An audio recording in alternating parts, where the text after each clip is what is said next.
kemarin di anu usul kemarin akan ada begini ke sini kan pakai apa?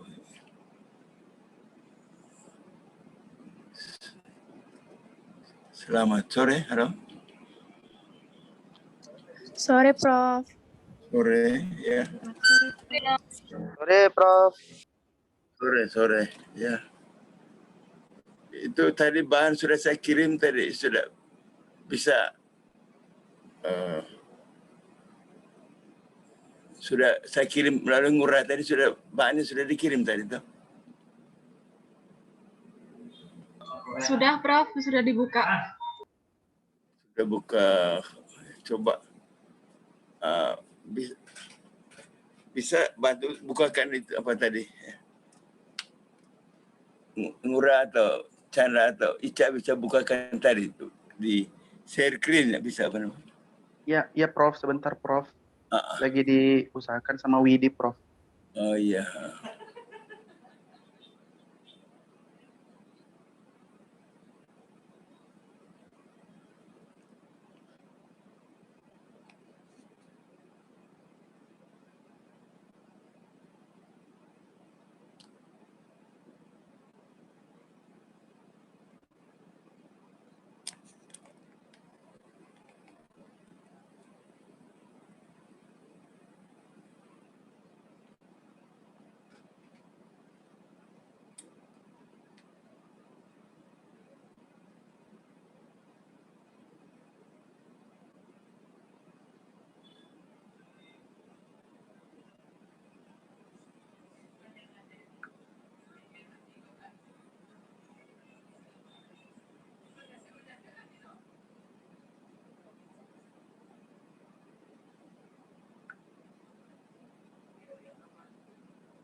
Oke.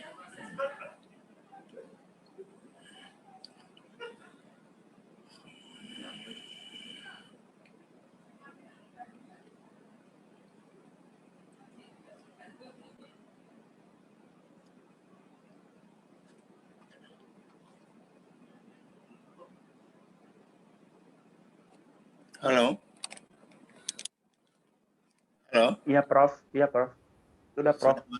Bisa kita mulai saja ya? Bisa, Prof. Oke. Itu yang pertama sumber pustaka, nanti besok Ngurah mau singgah rumah saya untuk yang hard copy-nya nanti saya kirim ya melalui Ngurah besok. Itu kemudian ada beberapa artikel dari buku The Ecolinguistic Reader, terutama tulisan Sapir dan sebagainya, itu nanti bisa dibaca di situ.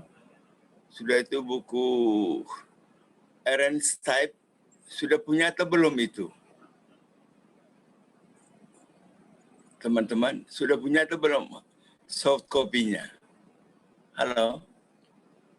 Belum, Prof. Belum, Prof. Belum punya buku. Kalau belum, nanti saya kirimnya karena saya punya soft copy juga yang Language Ecology and the Stories we Life By itu ya. Nanti sebentar saya kirim.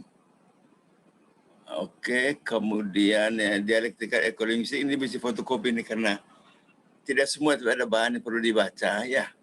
Kemudian terus berikutnya dulu. Tolong diturunkan terus ya. Terus. Oke, lalu ada buku penuntun stop ya. Stop ya. Ini sebentar.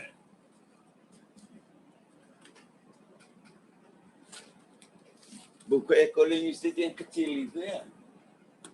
Nanti besok saya titip juga ya untuk teman. Sorry, ini saya kasih contoh buku ini. Saya lupa di perpustakaan ada apa tidak, nanti buku tipis ini untuk bantu teman-teman baca. Ernst Type yang soft copy ini nanti besok. Sebentar saya kirim melalui Ngurah ya di WA grup kita itu. Kemudian buku ini di Ecolinguistic Reader ini dari Phil ini ya, ini buku putih ini agak tebal, seperti ada beberapa artikel saja nanti ya, saya suruh baca dulu. Oke. Baik, kita mulai dulu ya sedikit teman-teman ya.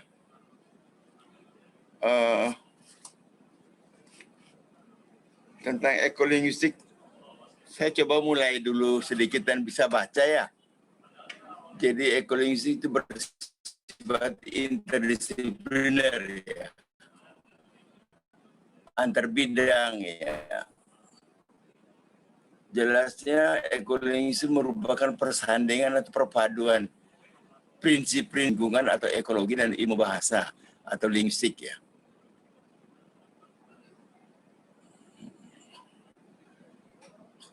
Prinsip-prinsip ekologi diterapkan dalam memaknai fenomena bahasa, termasuk penggunaan bahasa, dan demikian juga prinsip-prinsip linguistik diterapkan dalam memahami fenomena linguistik. Ya, prinsip-prinsip ekologi yang dikenal sebagai parameter itu pertama lingkungan atau environment, itu lingkungan hidup secara ragawi atau physically, maupun niragawi, karena kita nanti kenal ada lingkungan hidup spiritual ya. Nanti terusnya akan saya jelaskan. Lalu di lingkungan itu ada keberagaman, baik manusianya beragam, orangnya beragam, tumbuhan, hewan, dan bebatuan dan sebagainya itu. Tapi kemudian antara manusia dengan tumbuhan dengan hewan itu ada interrelasi, ya juga interdependensi ya. Dan kemudian ada parameter keberlanjutan, baik tumbuhan, budaya maupun bahasa harus berkelanjutan. Artinya saling menjaga keberadaan untuk hidup bersama-sama. Ini sedikit prinsip dasar yang perlu saya sampaikan mengenai parameter. Misalnya kalau dalam ekolinguistik itu parameternya adalah adanya juga interaksi hidup berkelompok. Itu ciri atau parameter utama manusia sebagai makhluk sosial. Cuma ini saya tambahkan manusia itu makhluk ekologi atau makhluk ekologis. Artinya manusia hidup bersama dengan orang lain di tempat tertentu dengan tumbuhan, hewan, dengan udara, dengan air dan sebagainya itu. Barangkali ini konsep manusia sebagai makhluk ekologi yang sedikit berbeda dengan manusia sebagai makhluk sosial. Kalau makhluk religius, manusia selalu berhubungan dengan Sang Pencipta atau dengan Tuhan. Kalau makhluk simbolik, manusia menggunakan simbol atau tanda-tanda yang bermakna. Ya, misalnya dalam semiotik itu ada tanda lampu merah, ya, hijau dan sebagainya, itu manusia sebagai makhluk simbolik atau semiosis. Kemudian ekolinguistik juga merupakan ilmu lintas bidang yang bersifat aplikatif demi pemecahan persoalan-persoalan mati hidupnya bahasa, ya, fungsi atau tidak berfungsinya bahasa, demi kemanusiaan dan keberlanjutan lingkungan. Ini sedikit filosofi. Kemudian kita pahami terus pada butir 5, teman-teman. Fungsi hakiki, fungsi paling penting bahasa itu, seperti dari Saussure juga mengatakan di bukunya linguistik itu, bahasa berfungsi memberi nama pada aneka entitas, menciptakan tanda-tanda lingual secara mana suka, termasuk sebagai tanda-tanda semiotik kebahasaan, dan menjadikan bahasa sebagai lambang. Lambang selalu syarat makna dan nilai. Dan bahasa merepresentasikan keanekaragam realitas yang empirik. Kasat panca indera ya, atau kasat mata, kasat telinga, kita dengar bunyi gemuruh air terjun misalnya, itu kasat telinga ya. Bahasa juga memediasi dan mengadvokasi lingkungan. Ya, itu fungsi penting. Memediasi itu menjadi sarana perantara, ya. Artinya begini,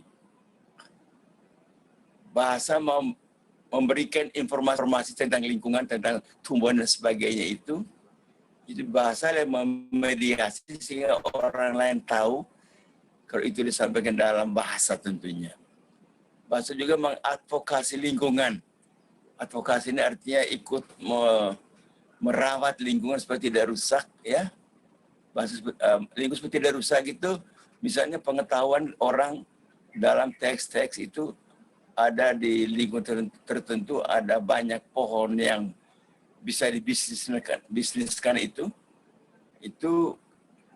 dengan pengetahuan itu bahasa atau wacana yang digunakan itu juga harus ikut merawat, artinya orang menyampaikan bahwa meskipun banyak pepohonan tapi jangan dihabisi. Pesan itu adalah pesan advokasi untuk menjaga lingkungan, ya.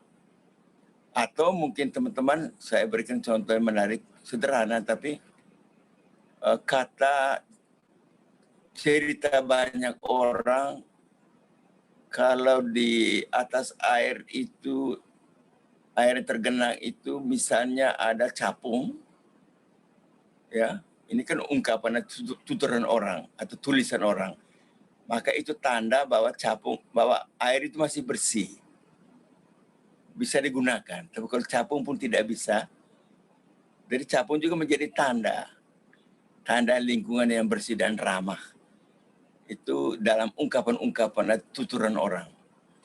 Juga fungsi klasifikasi diferensiasi. Jadi kategorisasi pengetahuan dan pengalaman tentang realitas. Ya, ada nomina, ada misalnya secara semantik ada kata benda bernyawa. Itu kita terapkan teori semantik di dalam ekologi juga. Karena ada implikasi ekologis. Artinya begini, ada nomina yang dikategorikan subnomina bernyawa dan tidak bernyawa. Bernyawa misalnya pohon, tumbuhan, ya, hewan, manusia. Yang tidak bernyawa seperti batu. Ya. Tapi batu-batu ini orang kenal bermacam-macam. Juga ada verba. Ada verba khusus yang misalnya teman-teman dalam tindakan sosial atau bahasa sebagai praktik sosial, orang membuat umpamanya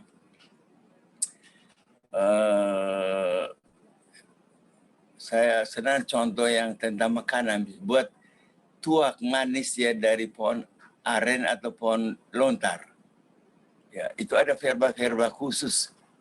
Ya, di samping adjektiva. Nanti kita bisa dalami ini supaya kita mengidentifikasi, mengkategorikan entitas-entitas dengan sifat-sifat di lingkungan itu dengan bahasa yang ada di lingkungan kita. Ya. Dan butiran 6 ini penting teman-teman, tolong dipahami ini. Ini tesis penting yang saya coba rumuskan dari bacaan saya selama ini dan membimbing tesis maupun disertasi itu. Saya bacakan ya, semakin dalam, ya, semakin dalam interrelasi. Interrelasi artinya saling berelasi. Apalagi interrelasi yang bersifat rohani batiniah, ya. Semakin padat pula interaksi secara kognitif di pikiran kita dan secara empirik yang bersifat panca indera, ya. Dan semakin kuatnya interdependensi, kesaling tergantungan manusia, masyarakat, bahasa, khususnya warga guyub tutur dan guyub kultur dengan satu atau lebih entitas yang hidup di lingkungan hidup mereka, yang ada di lingkungan hidup mereka. Semakin kuat pula fakta unik kebahasaan. Artinya bahasa, kata-kata, ungkapan menjadi kaya sekali tentang pohon-pohon tertentu misalnya itu. Khususnya khasana kata dan ungkapan serta teks-teks atau ekoteks sebagai kekayaan bahasa, juga kekayaan budaya berarti. Sekaligus juga menjadi kekayaan rohani pengetahuan kita tentang lingkungan yang direkam di dalam bahasa, misalnya dalam bahasa Bali itu kaya sekali. tentu dimensi ekonomi ya, dan juga untuk nutrisi rohani itu patut dipahami sedemikian juga dalam dan demi terciptanya keseimbangan dan keharmonisan sebagai jaminan hidup manusia maksudnya itu. Dengan demikian perawatan keharmonisan manusia dengan lingkungan menjadi khasana kearifan nilai tradisi masyarakat. Ya, penutur bahasa, khusus masyarakat lokal. Ya. 7, teman-teman, saya minta ini tugas penting sambil kita dalami ini untuk akhir semester nanti Ibu Mirsa akan melanjutkan. Coba butir 7 itu nih coba dibaca ya, maaf, coba teruskan.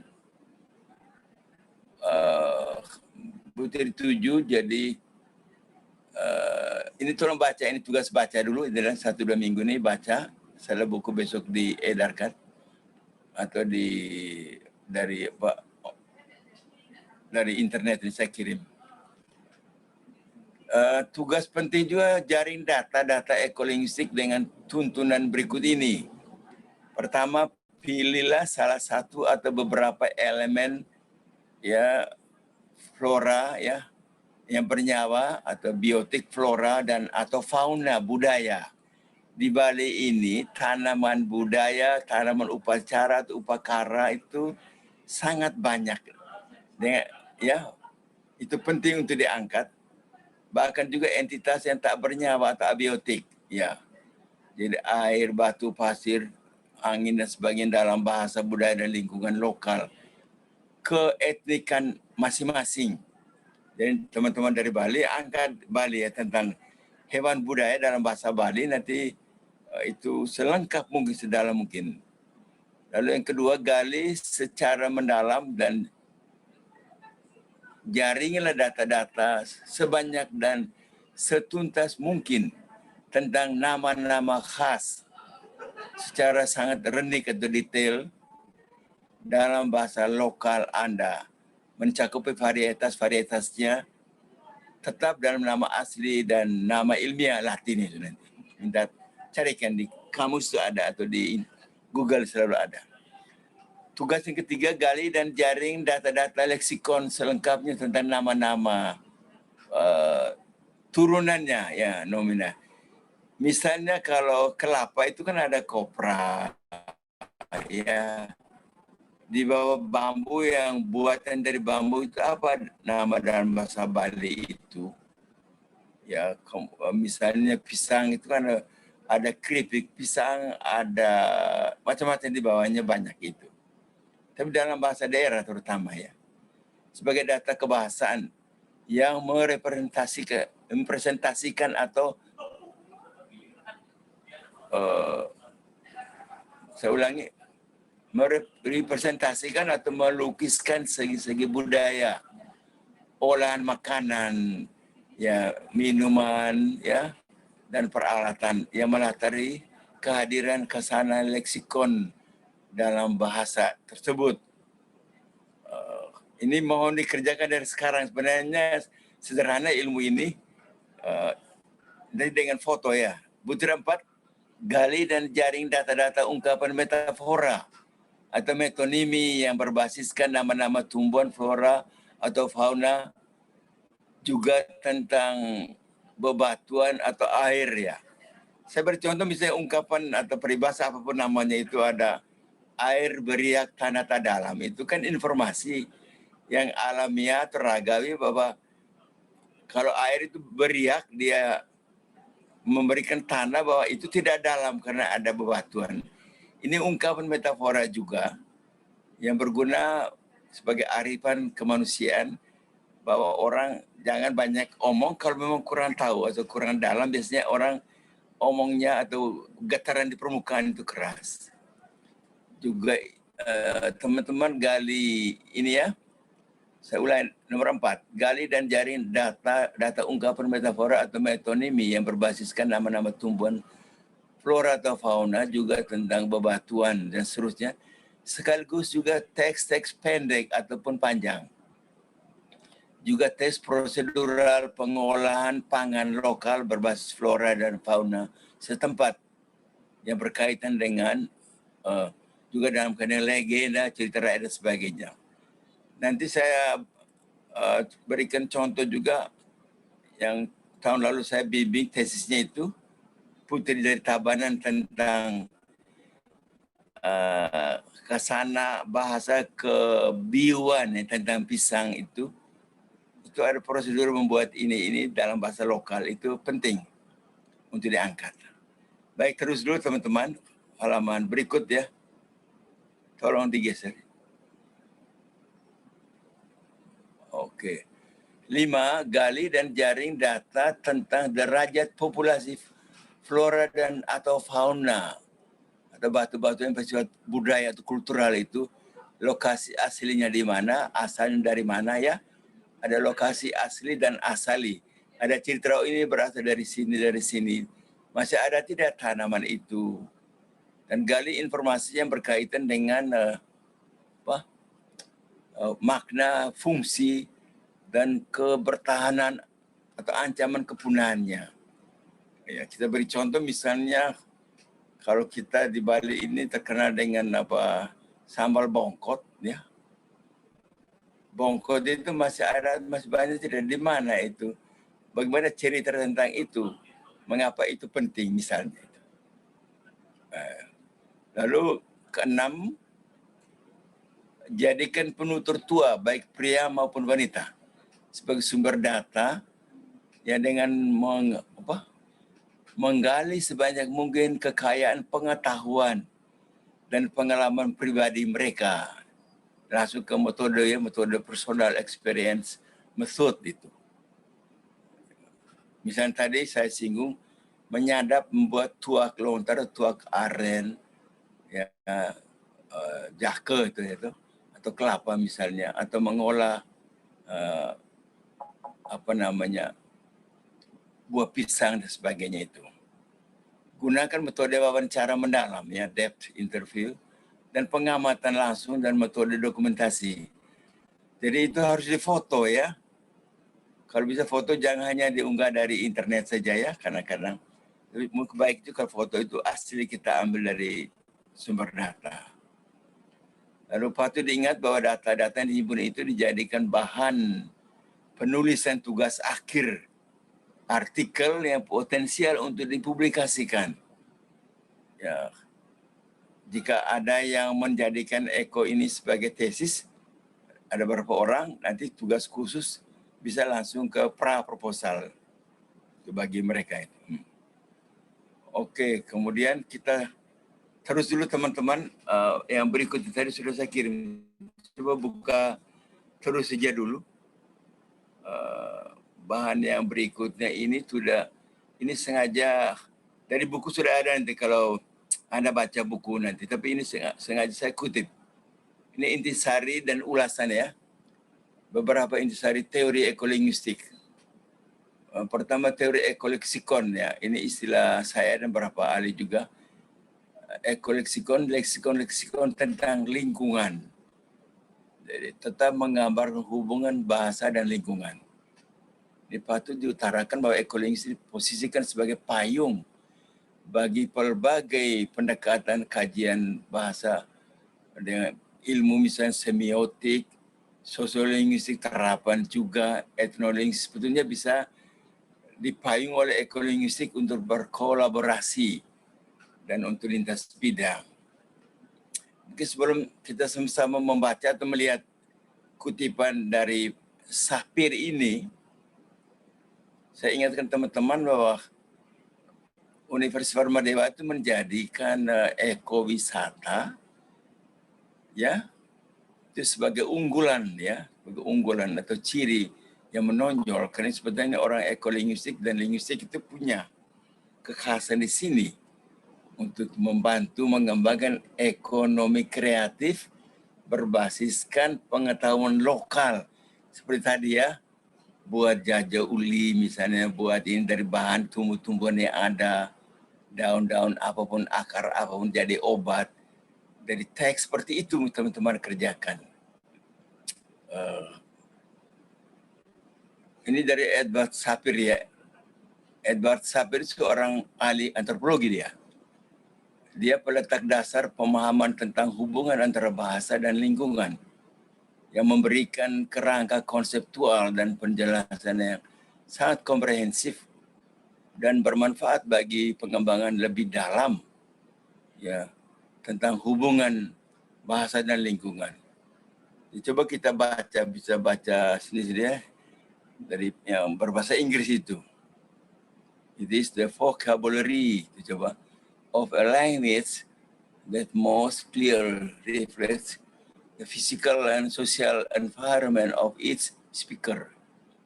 Yeah, the complete vocabulary of a language may indeed be looked upon as a complex inventory of the ideas, interests, and occupations that take up the attention of community, and where such a complete thesaurus of a language the given tribe at our disposal, we might to a large extent infer the of the physical, the character of the physical environment and the characteristics of the culture of the people making use of it. Ini barangkali kutipan yang penting sehingga Phil juga mengutip ini bahwa salah satu inti penting dari pikiran atau konsep Sapir itu ada di sini. Jadi kita boleh dalami lagi sedikit.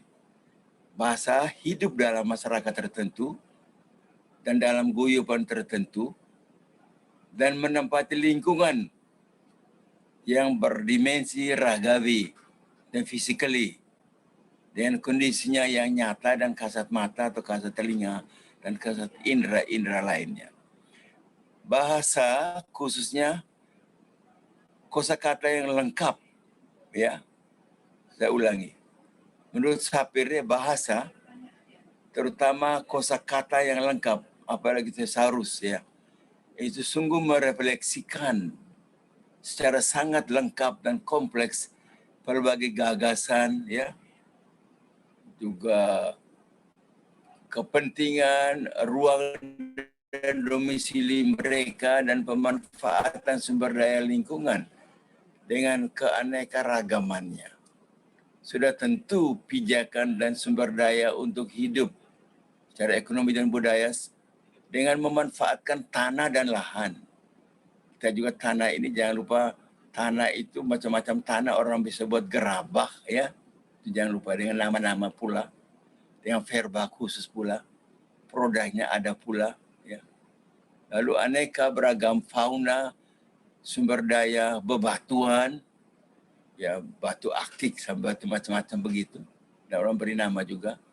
Dan sumber daya tanah liat tadi saya singgung. Bahkan keterjalan tebing dengan sumber daya air terjunnya, ya itu kondisi fisik yang menjadi objek pariwisata juga ataupun ekowisata. Sebagaimana ditandakan secara verbal dalam bentuk ekoleksikon, leksikon tentang lingkungan. Nama-nama entitas apa saja yang dikodekan dalam bahasa setempat sejak dahulu kala, ya, dikenal dan diakrabi dan dimanfaatkan untuk hidup itu tersedia di lingkungan. Dan semuanya itu diketahui, ya, dipahami, disimpan dalam memori karena diberi nama dalam bahasa tertentu. Bahasa suku bangsa atau bahasa etnik tertentu, misalnya bahasa Bali, bahasa Nias, ya bahasa Sasak, dan begitu banyak bahasa kita. Bahasa tua itu selain dalam bahasa Indonesia, bahasa Inggris, itu menyimpan begitu kaya pengetahuan dan pengalaman orang tua kita, nenek moyang kita, bahkan para leluhur kita. Dan diwariskan turun-temurun. Karena itu menjadi ciri karakteristik budaya. Orang yang hidup di daerah bambu seperti Penglipuran kan mengolah bambu secara teratur turun-temurun menjadi budaya bambu yang sangat khas. Sehingga bambu harus hadir di situ, baik yang dibudidaya maupun secara alamiah. Jadi itu kesaling tergantungan bambu dengan manusia untuk orang di penglipuran misalnya. Ini juga bahasa lingkungan saudara-saudari, jadi rekan mahasiswa untuk pahami betul itu. Oke. Bisa terus lagi berkata masih ada, saya lupa. Saya teruskan dulu. Bertolak dari konsep Sapir di atas, maka kelengkapan dokumentasi kebahasaan, ya, baik dalam bentuk kamus maupun tesaurus, bahasa lokal, bahasa daerah, yang benar-benar lengkap dan mutakhir, atau juga dalam bahasa Indonesia, jelas menjadi sebuah keniscayaan. Keniscayaan ini berimplikasi tersendiri, baik bagi para penutur yang adalah pendukung, pemilik dan juga pewaris kekayaan budaya, yang menjadi sumber kreasi, sekaligus menjadi kekayaan rohani itu, maupun demi kepentingan penelitian dan pengembangan ilmu pengetahuan, termasuk linguistik dan ekolinguistik. Itu penting dokumentasi. Jadi para pewaris antar generasi itu penting menjaga keaslian pengetahuan, kekayaan rohani, ya, dalam wujud kamus. Kita ingat kalau Pak Prof. Cahaya itu menyiapkan kamus yang juga begitu lengkap, ya. Itu penting, itu kekayaan rohani masyarakat. Jadi saya ulangi, kesana kebahasan yang lengkap itu memberikan dan menjadi sumber informasi kebahasaan dan kebudayaan, termasuk di dalamnya tentang kekayaan pengetahuan dan pengalaman orang tua, nenek moyang, dan leluhur mereka. Secara khusus, semuanya berkaitan dengan dunia ragawi dan dunia sosial kemasyarakatan, bahkan juga dunia spiritual kerohanian mereka tentang dan dalam tautan dengan lingkungan, ya, yang kita kenal di balik lingkungan yang niskala, yang skala dan niskala itu penting. Misalnya tanaman dan bunga-bunga apa saja di balik ini, atau tanaman tertentu, hewan tertentu, tidak hanya untuk memenuhi kebutuhan tubuh dan jiwa manusia atau tubuh saja untuk kesehatan, untuk imunitas, untuk kebugaran, tapi juga sebagai tanda untuk persembahan kepada yang menciptakan manusia itu. Dan berarti ada hubungan atau ekologi spiritual, ya, ekologi kerohanian, hubungan manusia dengan lingkungan yang ditanai dengan sesajen dan sebagainya itu. Pengetahuan dan pengalaman juga elemen-elemen seni budaya berbasis lingkungan, bahkan juga teknik tradisional yang ramah lingkungan, ya. Umumnya teknik tradisional itu, teknologi tradisi itu umumnya ramah lingkungan, lingkungan sosial, ya, maupun alam.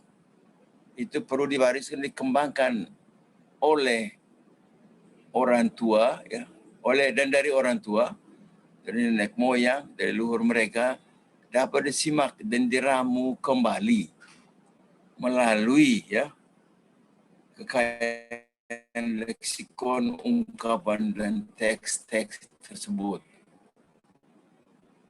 Belum lagi aneka ungkapan verbal, ya, ungkapan verbal, kekayaan dari ungkapan metaforik. Jadi tidak hanya itu, pemikiran dan gagasan konseptual mereka tentang prinsip-prinsip keharmonisan hidup secara sosioekologis. Sosial dengan sesama.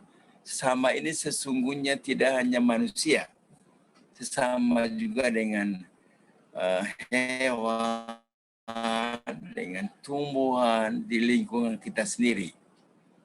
Jadi ajaran kearifan ekologis itu hadir secara tekstual pula, artinya ada dalam teks-teks itu. Misalnya teks tentang adat istiadat kita, teks yang tua maupun yang muda atau yang baru itu selalu hadir. Dijelaskan pula oleh Sapir bahwa lingkungan okupasional, ya, merupakan lingkungan hidup dengan keanekaragaman yang mereka manfaatkan di tempat kita. Seperti tadi singgung, umpamanya kalau orang-orang di sekitar Danau Beratan ya di Bedugul, mereka berinteraksi dengan air ya, memanfaatkan air itu untuk berbagai kebutuhan ya, sehingga orang menghormati lingkungan tertentu, ulun danunya misalnya seperti itu, dengan ritual-ritual itu penting sekali keragaman itu teman-teman. Jadi kekayaan di lingkungan kita manfaatkan itu tentu untuk kepenuhan hidup kita, kecukupan hidup kita, termasuk penghidupan, yaitu cara mereka mengolah sesuatu untuk hidup. Misalnya dari bambu mereka anyam bermacam-macam kerajinan itu berarti ini ada salah ketiga, penghidup, bukan penghidupan dan kehidupan mereka secara ragawi dan niragawi atau yang skala.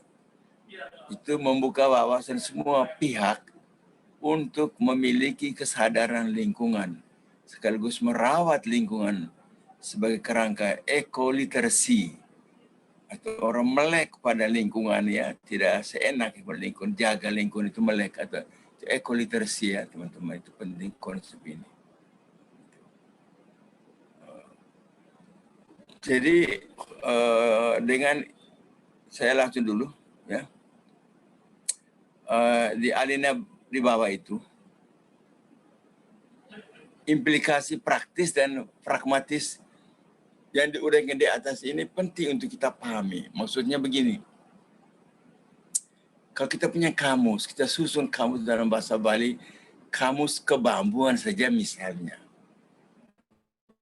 kamus kejakean ya, tentang enau misalnya, kamus kecil saja, itu berguna sekali, ya. Tidak sebagai pengetahuan ditulis, tapi itu bisa ditularkan pada orang lain bahwa jake itu misalnya atau pohon aren ya, enau itu sangat berguna untuk manusia. Karena itu harus kita jaga kelestariannya. Ya. Itu implikasi praktis. Jadi kalau Anda buat kamus penelitian kecil itu sebenarnya tidak hanya untuk gelar sarjana saja atau magister ya teman-teman atau doktor.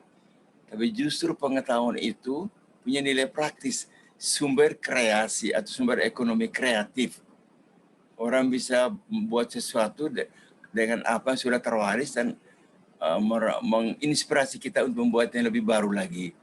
Itu dari pengetahuan lokal atau local knowledge itu. Ya, bahkan teks-teks lama dan wacana-wacana tentang lingkungan yang baru itu penting sekali. Itu kalau Anda baca di Bali Post atau di Kompas, itu banyak artikel tentang lingkungan hidup, tentang burung, jenis burung yang sudah mau punah dan sebagainya itu. Jadi selain demi keberlanjutan, terutama demi penguatan strategi pelestarian bahasa-bahasa lokal dengan isi tentang kandungan kelokalan mereka sebagai sumber kebudayaan, itu menjadi sangat penting teman-teman. Jadi di sini saya berikan ada istilah bioregion atau bioregion dan biogeografi. Artinya di lingkungan kita lahir, ya kita dibesarkan, kita turut dibesarkan oleh jenis tumbuhan, ya termasuk beras, padi, jagung, pisang di lingkungan tertentu itu, atau ubi, sayuran pun begitu, ya, bahkan bumbu-bumbu pun begitu. Itu biogeografi ya, atau bioregion itu. Bio itu kan hidup, itu lingkungan tempat kita hidup. Sehingga kita kalau pulang kampung kembali, pulang ke desa kembali, kita ingat bahwa dari situlah kita hidup sebenarnya di lingkungan itu, dan kita diwarisi dengan budaya yang berbasiskan aneka sumber daya di lingkungan itu, sehingga kembali ke habitat asli ya, untuk pemulihan ya, maaf ini salah ya, untuk pemulihan artinya untuk pelestarian ya, tetap mulia dan pemulihan. Jadi ada pemulihan dan pemuliaan. Pulih kembali itu maksudnya tanaman yang sudah begitu bermanfaat tapi sudah hilang. Kalau kita muliakan kembali, kita cari, kita tanam kembali, diberi nama ya dengan kamus dan gambar yang bagus di buku kecil, atau misalnya tadi kamus tentang jaka atau tentang nyuh ya, lengkap. Itu menolong sekali untuk kelestarian lingkungan itu. Jadi sekali lagi teman-teman, mungkin intinya di situ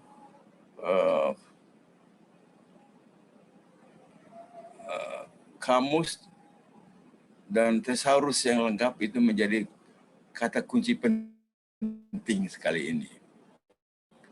Untuk hari ini saya kira itu dulu, di Haugen dan sebagainya akan minggu depan. Tapi kita kalau masih ada waktu kita diskusi dulu.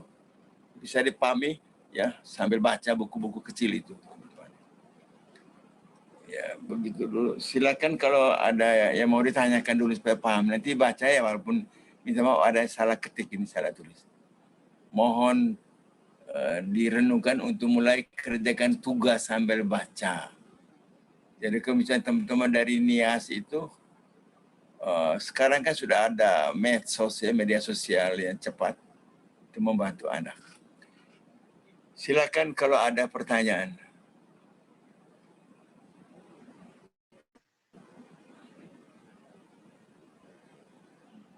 Maaf, Prof, izin bertanya. Mari silakan. Iya, tadi Mera kurang paham tentang pengertian guyup tutur dan guyup kultur. Itu seperti apa, Prof? Terima kasih, Prof. Baik, kalau guyup kultur ya, guyup tutur itu speech community ya, kalau bahasa Inggris itu ya. Ya toh? Tapi kalau guyup kultur itu mungkin saya langsung berikan contoh. Misalnya ada kelompok kecil pencinta hewan, kelompok kecil pengelola pemanfaat bambu, ya, kultur bambu, kelompok kecil itu dah guyup kultur. Jadi kultur atau budaya kebambuan itu dipikir mereka hidup dengan bambu itu guyup kultur. Katanya mati hidup dengan bambu ya, ya seperti perajin ternak ini dan itu banyak sekali kultur berbasiskan sumber daya lingkungan dalam konteks ini. Saya bedakan itu untuk speech community ya, dengan culture komunitas, subculture juga bisa ya, sub budaya. Kalau budaya secara material banyak ya, ada budaya budaya kuliner saja ya, kan kita istilahnya budaya kuliner ya tuh, kulineri ya, itu kan ada pecinta budaya kuliner tertentu lagi, seperti itu juga contoh ya. Atau kalau anak-anak muda sekarang kan ada geng motor gede itu ya, itu juga kultur ya, apa sub atau komunitas ya, istilah populer komunitas, tak? Ada komunitas. Kira-kira begitu ya, kira-kira ya, bisa paham. Prof, izin bertanya. Silakan. Iya. Silakan. Saya Kartina, Prof. Kalau guyup kultur itu apa bisa disamakan dengan seke dalam bahasa Bali? Karena di Bali kan banyak seke, seperti seke Suba, seke mancing, seperti itu. Kalau ya bagus-bagus ya.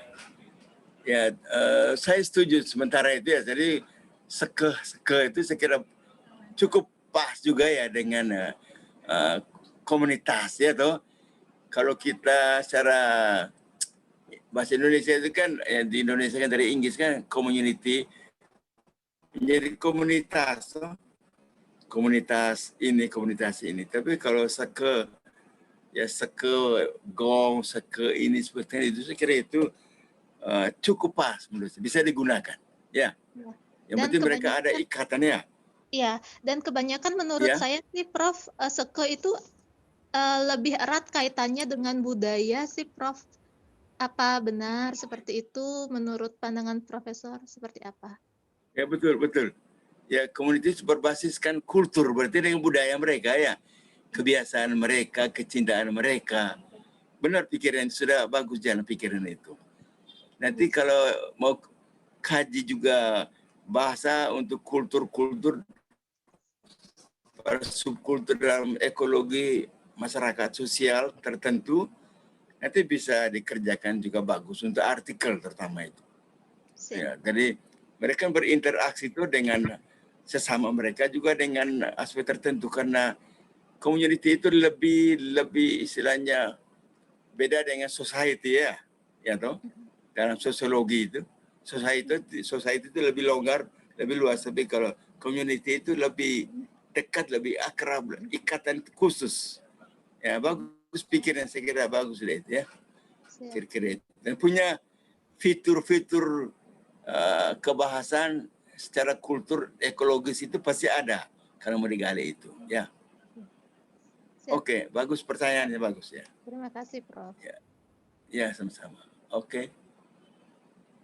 Berikut, silakan, masih ada waktu.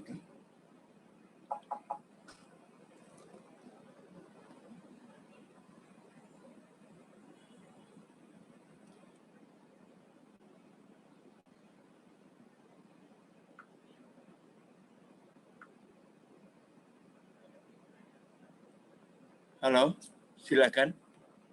Kalau masih ada, silakan.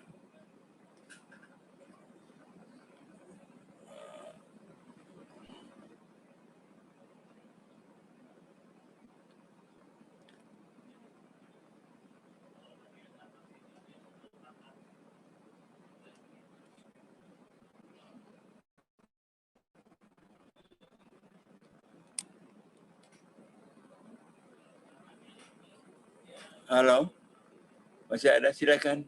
Ada. Gumas, ada. Ya, izin bertanya, Prof. Oke, silakan. Kalau misalnya nanti, kalau misalnya nanti kita ingin membuat artikel misalnya, berarti nanti dalam artikel konteks ekolinguistik itu kita mengungkapkan hanya sebatas khazanah leksikon dengan makna-maknanya atau seperti apa? Saya masih bingung kalau misalnya kita buat artikel tuh gambarannya seperti apa untuk bidang ekolinguistik. Terima kasih, Prof. Oke, baik. Pertama tentu identifikasi ya bentuknya dulu. Misalnya leksikon-leksikon ini kan secara morfologis dia tidak hanya bentuk dasar saja tetapi juga bentuk kompleks ya. Itu perlu kita bedah atau istilahnya kita buka dulu secara morfologis supaya bentuk itu kita kenal lebih dalam secara linguistik. Yang kedua juga kategori. Kategori itu tadi sudah saya singgung, kategori nomina, karena secara semantik ada nomina, bernyawa, tidak bernyawa, ya. Ya, kemudian adjektiva. Ini adjektiva kualitatif itu terutama oleh panca indera kita ya. Misalnya ada jenis tanaman tertentu yang pahit, kan oleh lidah atau ya oleh lidah terutama, seperti daun juga kan oleh kulit kita ini kasar atau halus ya kan. Ada jenis jenis pohon yang gatal juga tuh misalnya, itu adjektiva ya. Adjektiva untuk mengidentifikasi jenis tanaman tertentu. Itu juga kita bedah secara ekolinguistik dari segi bentuknya. Kemudian makna, verba dulu. Saya harapkan teman-teman mengangkat juga verba-verba yang unik. Misalnya dalam teks-teks mengelola umpamanya tuak ya, tuak aren atau jemake itu. Jake ya Pak. Jemake itu bahasa Sasak itu. Kalau jake itu bahasa Bali, orang mengelola tuak dari jake, pohon aren itu pasti ada verba-verba khusus. Juga ada nomina khusus hanya untuk jake atau yang sejenis itu. Biasanya ada, itu pasti ada itu dalam pembuktiannya.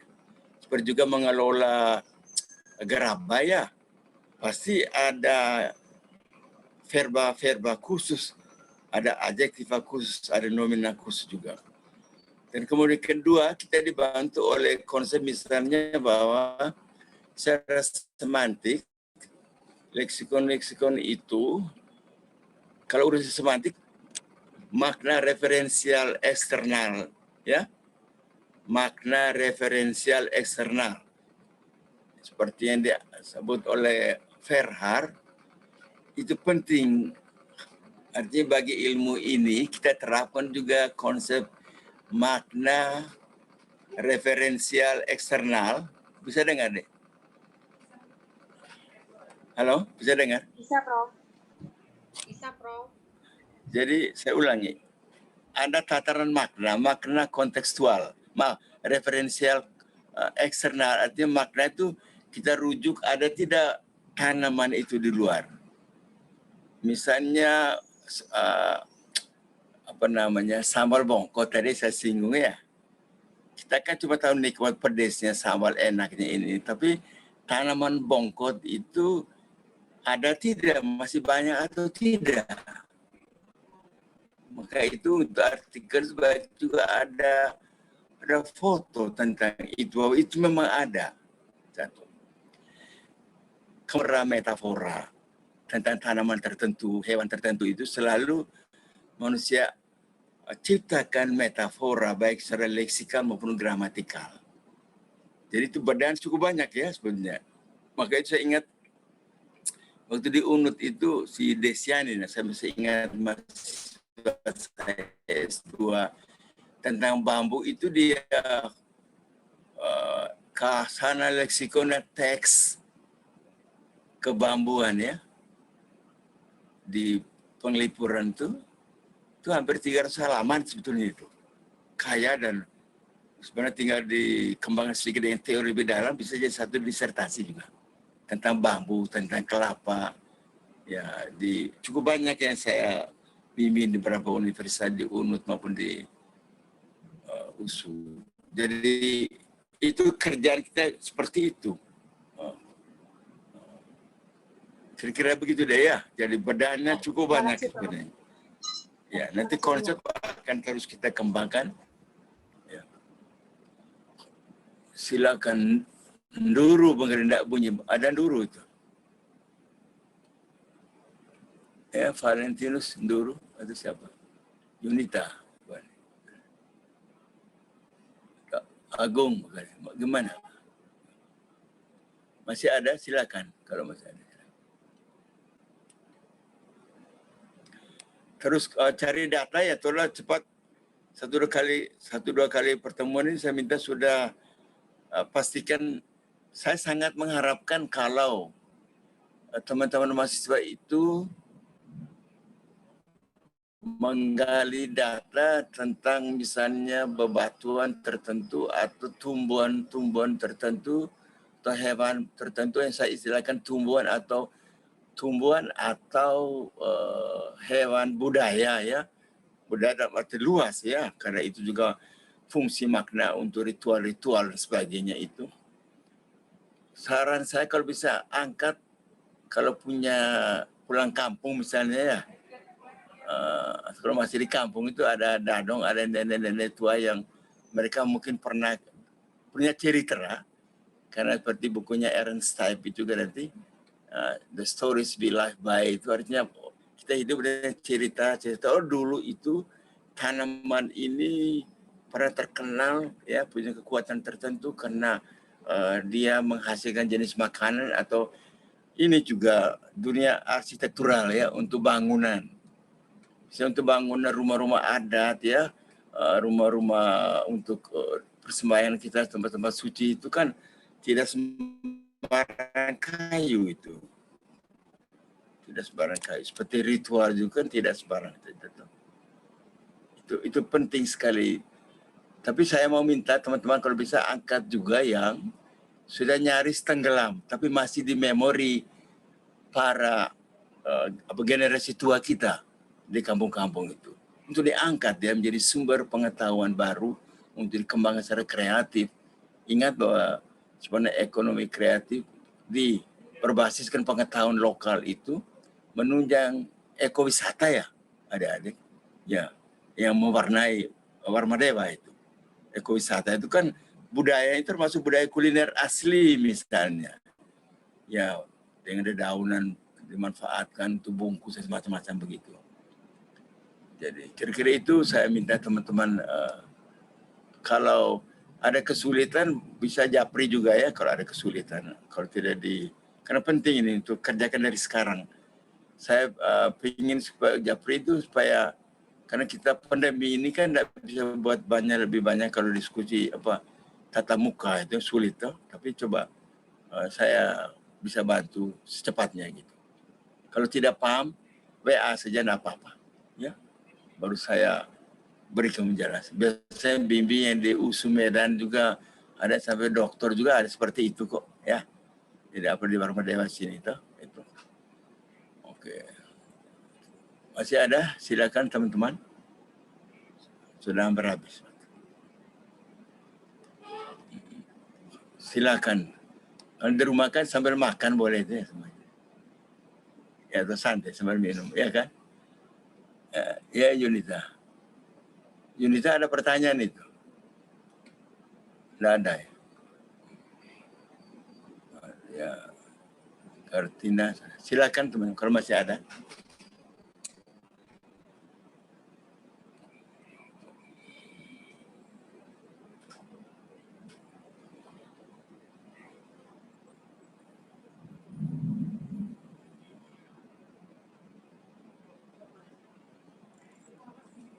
Oke, kalau tidak ada mungkin waktu sudah. Masih ada teman-teman, silakan. Ada Pak. Ada Pak, saya Silakan. David Pak. Nah, jadi ini berkaitan David dari mana David? Dari Nias Pak. Orang Nias banyak ini. David, coba angkat itu untuk tugas paper atau apapun. Iya Pak, iya. Budaya Nias terlalu banyak gitu ya, misalnya tumbuhan yang jenis pohon apa untuk bangunan di Teluk Dalam dekat itu ada rumah tua. Coba leksikon arsitektural secara ekolinguistik saja itu menarik gitu. Baik Pak. Silakan David. Nah, jadi ini masih berkaitan tentang tugas Pak. Kan tadi di situ dikatakan bahwa kita itu sebelumnya setelah tugas ini muncul, yang terbesit dalam pikiran saya itu mengambil data dari bahasa Nias karena pengetahuan kita yang dari Nias tentang budaya Bali itu kurang ya Pak. Jadi kita tidak bisa mengambil data dari ekolinguistik yang berhubungan tentang Bali itu sendiri. Jadi kita akan mengambil data dari Nias begitu.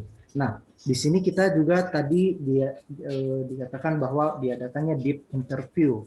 Oke, karena di sini kita rata-rata kita 4 orang yang di kelas ini dari Nias sudah ada di Bali sekarang. Jadi mungkin untuk di interview sendiri kita akan melakukannya melalui telepon orang-orang yang ada di Nias. Namun yang sangat tidak memungkinkan itu saat ini Pak, ketika pengambilan data harus didokumentasikan. Nah, gimana kira-kira apa yang seperti begitu Pak? Bagaimana pengambilan data harus apa? Harus adanya dokumentasi. Terakhir dari pernyataannya. Kan ketika melakukan deep interview. Ya dokumentasi juga dengan interview. Tapi kalau ada foto kan bisa minta teman di Nias sana untuk fotokan itu dan kirimi David. Itu pemecahan yang terbaik. Bisa baik, sekali, Pak, kenapa tidak? Oke, karena baik, di tesis tertentu itu kalau ke sana leksikon itu tanaman itu sebaiknya foto asli, jangan foto dari internet saja karena bohong-bohongan dari di tempat lain. Tapi saya inginkan yang dari Teluk Dalam misalnya itu ya. Iya, iya. Tentang itu. Atau misalnya foto tentang bagian room di tempat orang loncat batu itu ya. Iya, saya ingat saya ke sana itu bagus sekali itu. Satu artikel atau satu tesis bahkan disertasi itu sebetulnya kalau mau dikerjakan. Ya David ya. Iya Pak. Oke. Jadi sudah mulai jaring data ya. Ya. Ke WA sudah bagus. Oke. Begitu David ya, saya kira bagus. Iya Pak. Meskipun David juga sebenarnya peneliti bahasa atau para linguis juga ekolinguis itu tidak mesti bahasa sendiri. Cuma karena bahasa Nias ini banyak sekali banyak aspek kebahasaan mikro maupun makro yang belum digali, belum dipublikasikan. Itu prioritaskan dulu itu. Tapi tidak tertutup kemungkinan kalau meneliti di Bali itu juga baik ya. Nah, itu. Oke, Pak. Oke, itu silakan David. Oke.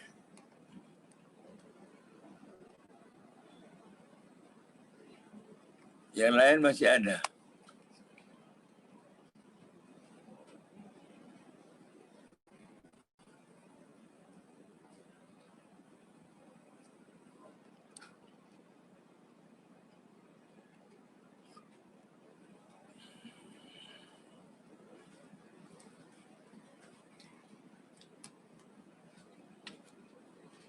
Halo?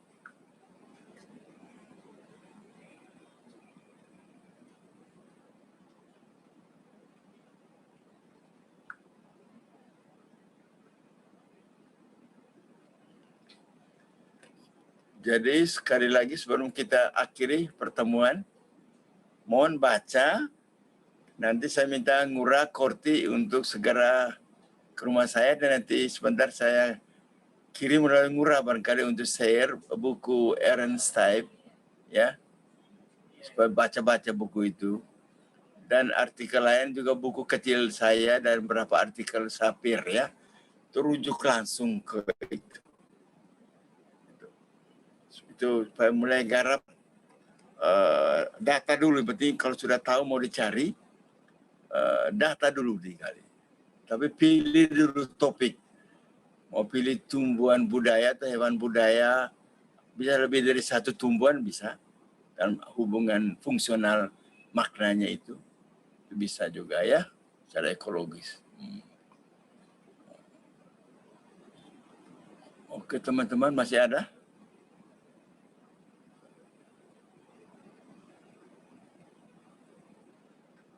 Sudah cukup, Prof.